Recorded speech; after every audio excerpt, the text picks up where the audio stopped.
Halikan at pasukin natin ang mundo ng laro. May kosa mas matindi pa sa mga egoy at kano kapag bumanat sa mic. Mga par, takbo tayo ngayon at eto nga pala outfit natin. Yeah! Huwag na natin patagalin. Let's go!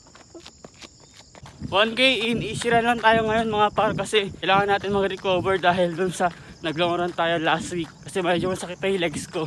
3K in, nasa day 25 na tayo ng ating Project 42K at nakakatuwa kasi habang nagpapatuloy tayo, mas marami tayong natututunan, nalalaman patungkol sa running. Lalo na yung long run ko last week, sobrang dami ko natutunan doon. Isa na doon yung huwag natin susugahan yung mga ibang tao na tumatakbo ng 3K or 5K tapos nagdadala pa sila ng bag.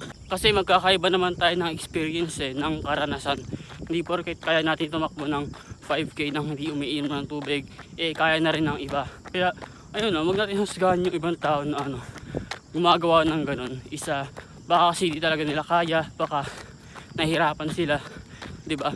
Kaya kapag nakita niyo ako tumakbo ako ng 3 km tapos may suot akong bag, huwag niyo ako please susgahan.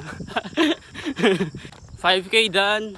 Grabe, doble pala yung pagod kapag may takip yung ilong mo tsaka bibig kapag tumatakbo ka. Kaya kung gusto niyo itry yung ganito, pag-isipan niyo muna kung kaya niyo ba talaga. O kung gusto niyo itry, pwede rin naman. So yun lang for day 25. Lagi ko na itong sinasabi, takbo lang at riot na!